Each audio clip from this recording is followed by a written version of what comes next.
ধর্ম ব্যবসায়ী তারা যারা ভোট আসলে হাতে তসবিহ আর মাথায় পট্টি বাঁধে, যারা ভোট আসলে কোরআনুল কারীমকে ব্যবহার করে মানুষের সমর্থন নিয়ে রাষ্ট্র গঠন করতে চায়, মাথায় 10 টাকার টুপি কিনা ভোট চায়, ভোটে জিতে গেলে শেয়ার পেয়ে গেলে এই কোরআনকে দাবিয়ে দেওয়ার জন্য আলেমদের বিরুদ্ধে মিথ্যা মামলা দেয়। এই জাতি বুঝে গেছে আর পাগল বানানো যাবে না। তোমাদের ভবিষ্যৎ ছেড়ে আগামীর সংসদ হবে কোরআনের সংসদ। এর জন্য কাজ করতে হবে। সিঙ্গার মুসলমান সব নীতি দেখা শেষ, কোরআনের করব বাংলাদেশ। দল মত নির্বিশেষে কাজ করতে রাজি কারা? দুটি হাত আল্লাহ তাআলাকে দেখা।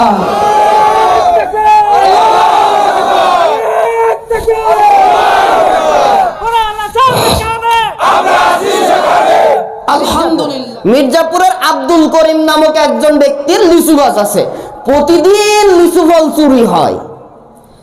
এবার গেরস্ত চিন্তা করলো, গেরস্ত বোঝেন তো, মানে মালিক চিন্তা করছে এ তো সহ্য করা যায় না, ইঁদুর বাদুর ঠেকানির জন্য জাল দিলাম আর প্রতিদিন চোরে চুরি করে যাচ্ছে, আজ রাত আমি জায়গি থাকবো, লিচু কিনা খাই আমি তা দেখবো। ঠিক বেচারা জেগে আছে, টকে টকে আছে। রাত যখন 12টা দেখে গাছের ডালে এইরকম যুবক 14-15 বছর বয়সী পা ধুলাচ্ছে আর লিচু খাচ্ছে আর আটি ফেলছে।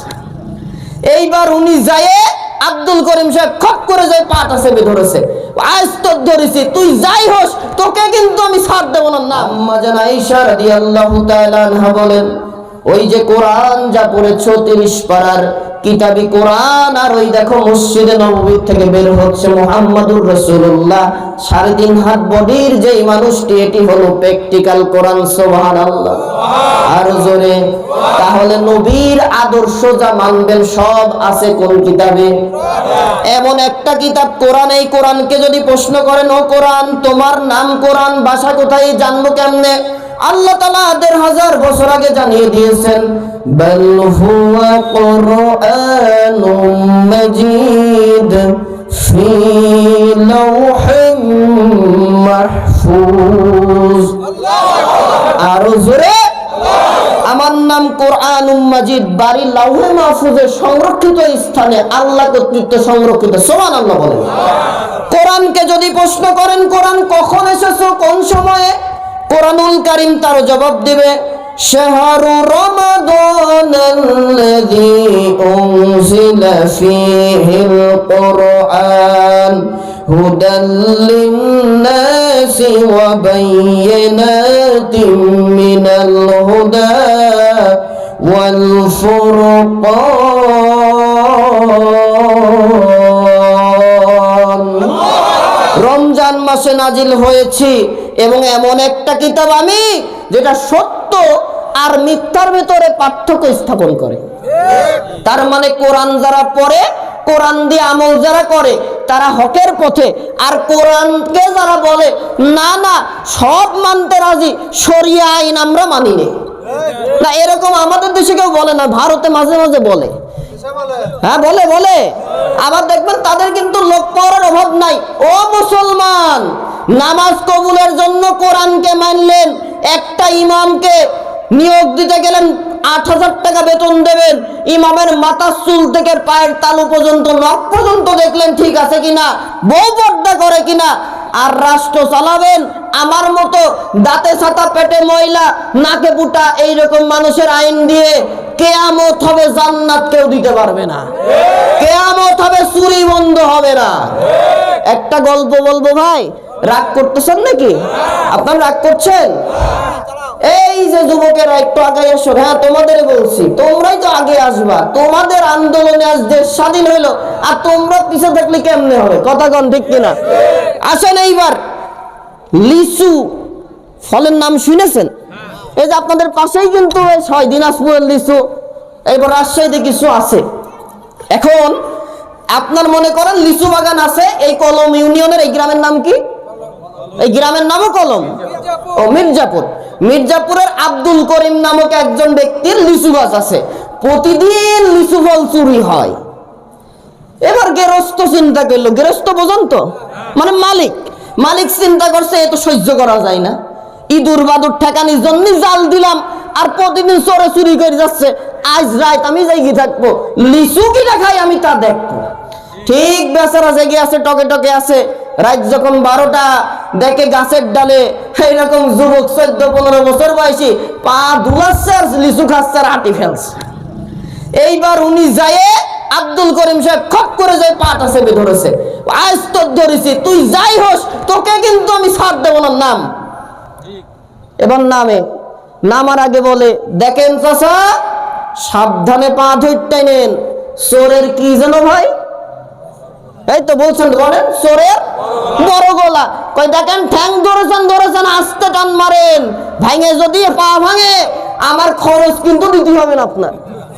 চুরি করেও খাই আবার টাকাও নিতে চাই। কেউ কেউ আছে চুরিও করে সাদাবাজিও ছাড়ে না, আবার তারা নাকি দেশ গঠন করবে।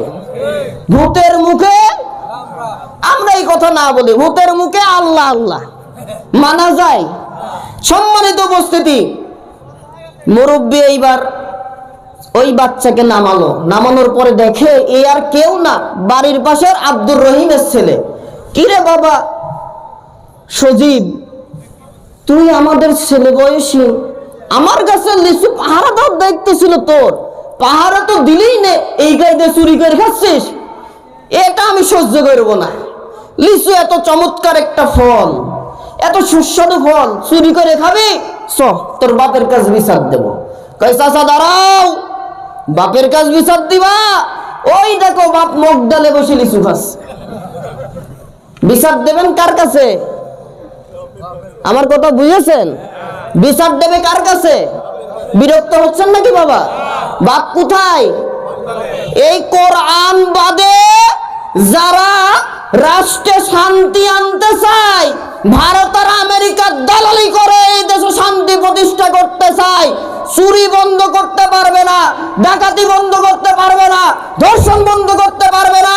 সারা দেশ দুর্নীতিতে ডুবে যাবে, চাঁদাবাজের সয়লাভ হবে, দুর্নীতিতে চ্যাম্পিয়ন হবে। চুরি বন্ধ করতে গেলে আল্লাহর কোরআনকে প্রতিষ্ঠা করা লাগবে। কথা কোন ঠিক কিনা? এই কোরআনুল কারীমকে যদি আপনি প্রশ্ন করেন, কোরআন তুমি তো হক আর বাতিলের ভেতরে প্রতিষ্ঠা করো, বুঝলাম, তোমার ভেতরে কি মানলে তোমার আমার লাভ হবে কি? কোরআনুল কারীম সে কথাও চমৎকার করে বলছেন, কিতাবুন আনজালনাহু ইলাইকা লিতুখরিজান নাস মিনাদ দুলুমাতি ইলান নূর।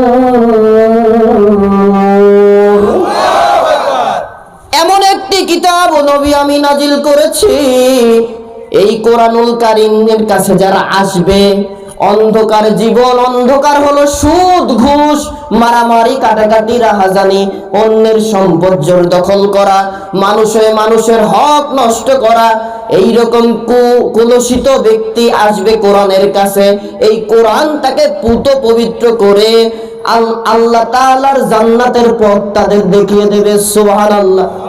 কোরআনকে যদি বলেন কোরআন তোমাকে মানলে আমার কি লাভ হবে, তোমার ভেতরে কি আমার পৌরনীতি, অর্থনীতি, রাষ্ট্র চালানোর বিধান, পরিবার নীতি সব আছে কিনা? কি বলেন, আছে না নাই? আল্লাহ রাব্বুল আলামিন কোরআনে তাও বলেন, নাযালনা আলাইকাল কিতাবা তিবয়ানাল লিকুল্লি শাইইন। এমন কিতাব নবী তোমার উপরে নাজিল করলাম, কি চাও? তোমার জন্মের ইতিহাস থেকে একবারে জান্নাত আর জাহান্নামে দেওয়া পর্যন্ত সব বিষয়ের সুস্পষ্ট তাফসীর ব্যাখ্যা আমি কোরআনে দিয়েছি। সুবহানাল্লাহ বলেন। এইবার আসেন আল্লাহ রাব্বুল আলামিন বলেন, এই কোরআনুল কারীম মানলে তোমাদের সফলতা কি? তাহা মা আনজালনা আলাইকাল কুরআনা লিতাশকা।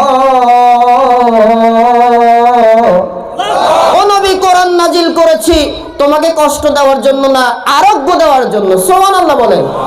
আল্লাহ তাআলা আরো বলেন, ওয়ানুনাজ্জিলু মিনাল কুরআনি মা হুয়া শিফাa'un ওয়া রাহমাতুন লিল মুমিনিন।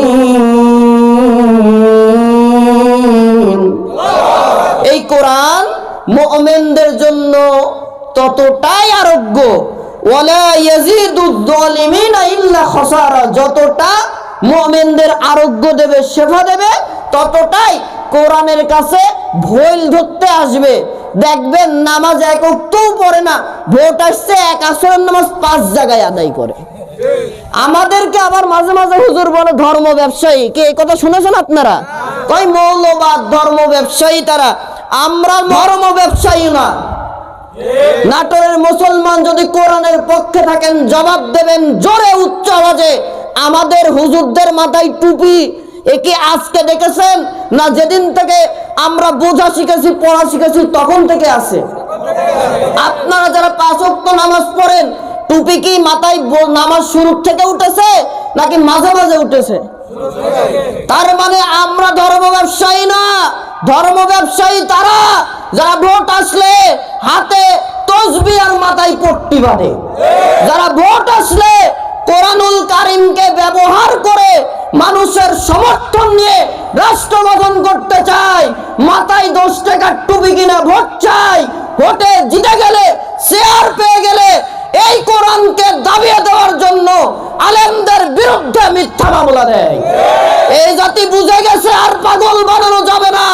তোমাদের ভুল সবচেয়ে আগামীর সংসদ হবে কোরআনের সংসদ। এর জন্য কাজ করতে হবে। সিঙ্গার মুসলমান সব নীতি দেখা শেষ, কোরআনের করব বাংলাদেশ।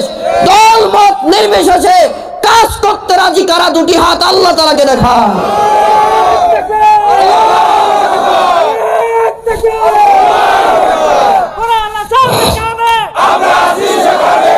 আলহামদুলিল্লাহ। সম্মানিত উপস্থিতি, এই নির্ভুল কিতাবের বর্ণনা আল্লাহ কোরআনে দিয়েছেন।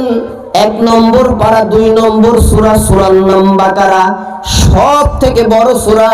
2 নম্বর আয়াতে কারিমা নাজিল করে দিয়ে কোরআনের নির্ভুলতার গ্যারান্টি আল্লাহ দিয়েছেন। আমার সাথে যারা জানেন পড়েন, যালিকাল কিতাবু লা রাইবা ফীহি হুদাল লিল মুত্তাকিন।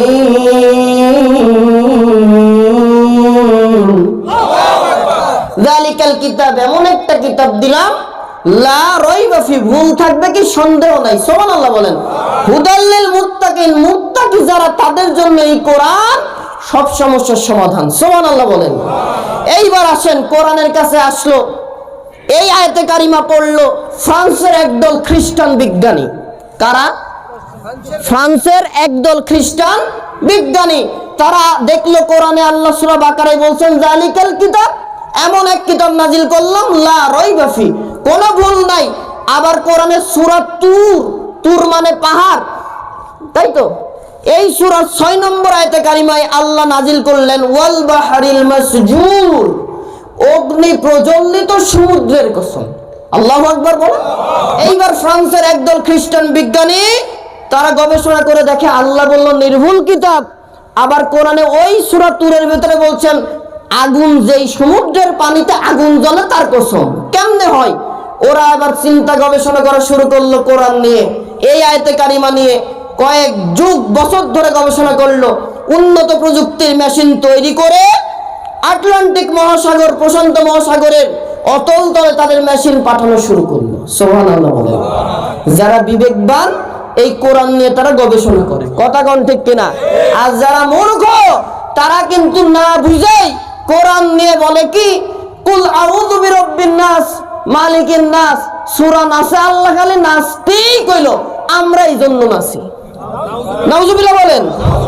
আবার তারা বলে কি বলে যে আল্লাহর কথার আগা মাথা কিছু বুঝি না। নাউজুবিল্লাহ বলেন। এরকম একটা তন্ত্রমন্ত্র আছে, এদের ধর্মের নাম মানব ধর্ম। কি ধর্ম? নেরা ফকির লালনের গোষ্ঠী। আমি স্পষ্ট আকারে সর্বশক্তি একত্রিত করে উলামায়ে কেরামকে সাথে নিয়ে বলি, আল্লাহ দিয়েছে ইন্নাদ দীনা ইনদাল্লাহিল ইসলাম, ইসলাম ছাড়া অন্য কোন মত আল্লাহ গ্রহণ করবে না। তুমি মুসলমান নাম দিবার মানব ধর্ম করে আল্লাহ ও কোরআন নিয়ে অবমাননা করবা। এই 91% মুসলমানের দেশে স্বাধীনতার 55 বছরে বহুত কাহিনী দেখেছি, আর দেখবো না। আগামীতে যেই রাষ্ট্র প্রতিষ্ঠা হবে, কোরআন নবীর আদর্শ আল্লাহকে নিয়ে ব্যঙ্গ করলে চূড়ান্ত শাস্তি, মৃত্যুদণ্ডের বিধান কার্যকর করতে হবে। কোন প্রকারের আপিল চলবে না। এই রকম কোরআনের অপব্যাখ্যাকারীদেরকে, আল্লাহ অবমাননাকারীদেরকে বিচারের আওতা হবে সর্বোচ্চ শাস্তি, আপিলবিহীন মৃত্যুদণ্ড। শান্ত আপনারা? জি। এইবার আসেন, তারা গবেষণা শুরু করলো, ফ্রান্সের খ্রিস্টান বিজ্ঞানীরা। যখন মেশিনটা প্রায় 10 কিলোমিটারের নিচে চলে গেল, যাওয়ার পরে বালুর স্তর পেল, স্তরকে ভেদ করে আরো যখন বল প্রয়োগ করলো, তখন গরম গরম ভাব অনুভব করলো। কথা কি আমার বুঝেছেন বাবা? বালির নিচে কি পেল? গরম স্তর। বরফ না, গরম বালির স্তর। এইবার বিজ্ঞানীদের আকর্ষণ, কৌতূহল আরো বেড়ে গেল। আরো বল প্রয়োগ করে যত নিচে যায় তত তাপ পাই। তাও সুবহানাল্লাহ বলবেন না? আরেকটু জোরে কোন আল্লাহ রাব্বুল আলামিন ওয়াল বাহরিল মাসজুর, অগ্নি প্রজ্বলিত সমুদ্রের কসম কোরআনে বলেছেন। আল্লাহর কথা কোনোদিন মিথ্যা হতে পারে না। ফ্রান্সের একদল খ্রিস্টান বিজ্ঞানী উন্নত প্রযুক্তির মেশিনকে যখন আরো নিচে পাঠানো শুরু করলো, এতটা তাপ আল্লাহ সমুদ্রের নিচে রেখেছে, উন্নত প্রযুক্তির মেশিন তাপে ফেটে চৌচির হয়ে গেল। জোরে বলেন আল্লাহু আকবার। ফ্রান্সের একদল খ্রিস্টান বিজ্ঞানী সিজদায় পড়ে গেল, আল্লাহর শুকরিয়া আদায় করলো, আর বলে দিল, ও দুনিয়ার মানুষ, ১৫০০ বছর আগে আল্লাহ তাআলা কোরআন নাজিল করে বলেছেন, যালিকাল কিতাবু লা রাইবা ফীহি, কোনো ভুল নাই এমন একটা কিতাব দিয়েছে, নির্ভুল কিতাব। ১৫০০ বছর পরে এসে ফ্রান্সের একদল খ্রিস্টান বিজ্ঞানী আবারও আমরা প্রমাণ করলাম আল্লাহ যা বলেছেন সত্য, এই কোরআনই সত্য। আমরা আর কাফের থাকলাম না, ঈমানের কালেমা পড়ে নিলাম। আমরাও পড়ি, আশহাদু আল্লা ইলাহা ইল্লাল্লাহু ওয়াহদাহু লা শারীকা লাহু ওয়া আশহাদু আন্না মুহাম্মাদান আবদুহু ওয়া রাসূলুহু।